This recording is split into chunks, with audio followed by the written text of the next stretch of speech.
and they chose to move forward with us for $75,000 with the 100% prepayment discount addendum. David mentioned this the other day, but they accepted the offer. They took the 75, and that was on December the 23rd.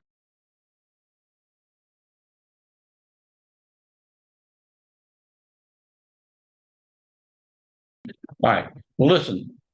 Um, I just want to make sure everybody understands how the whole system works. I know you do because you're pros, but our lenders on the Bank Greasy platform, they all determine the client's funding amounts. It's never determined by us and what the factor rates are, and they do all that by assessing what the business financial health looks like through cash flow, and primarily they evaluate overall revenue as this produces insight into the business's ability to actually repay it. And then it talks about lenders also consider the length of time they've been in business, the industry type, what kind of existing debts or financial obligations that they may have.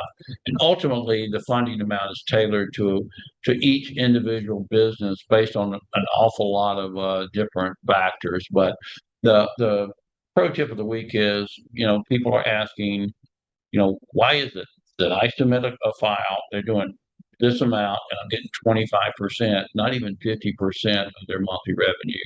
I want to give you some factors that come into play. Number one is the credit profile. If it's really, really, really, really bad, or even not so great at all, and it's not extremely bad, that's going to determine how much that each one of these lenders are going to risk. Of course, the industry type makes a difference, whether it's trucking, real estate, or a healthcare facility. The number of positions is a big one, and we're going to talk about that in a few minutes. The number of deposits, we have one today. I'll tell you a little bit about on their deposits, and then of course what their daily balances are. When it comes to FICO score, if it's below 600, it becomes a higher risk funding for almost every lender out there. So they're going to take that in consideration when they're looking at the file to see whether or not it's going to be 100%. And here are some of the high risk industries that are out there, like transportation and trucking is probably number one. Real estate, seasonal tax preparation, where they don't do any other type of accounting, they just do it during that year, that season. Consulting, when we don't really know what the consultants are doing, we have to get more information before we submit it to be able to get a better look. But if they're doing 50,000 or higher, that's okay. Anything in energy and solar, because these solar companies pop up and go out of business very, very quickly. Credit repair companies, especially if those companies aren't legally compliant with the federal regulations for them. Certain financial services, and of course, family farms. These are all high risk ventures. So that makes a difference in whether they're going to get 100%. Then the number of positions. If our funding is a second, third, or fourth position funding, which we do all the time, then all the other positions that are ahead up can really factor in what they really can afford to pay.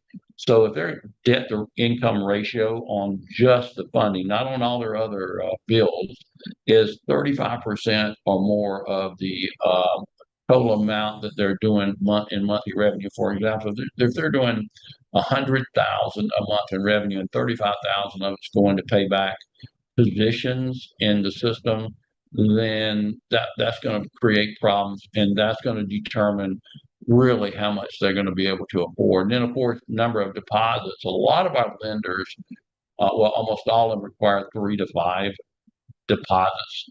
The A lenders, they'll take a minimum of 2. Some of them require 5. And the reason you want that is because I had a situation today.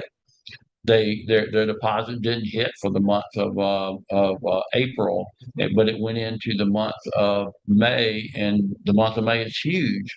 But because it didn't hit in the month of April, they really could not. They only had like 11,000 in revenue, and they already have other positions, so they really for that month couldn't afford it. Fortunately, they have such high balances on a daily basis. It was able to cover all that. And it's not an issue, but daily balances is a big deal. A lenders like to have 1,000 in daily balances, but I want you to look at this. These are the May bank statement of a business that they were wanting to get. Let me make sure there's nothing to identify this business, and there isn't. They wanted to get in a funding of $50,000. Well, you're looking at their May bank statement summary.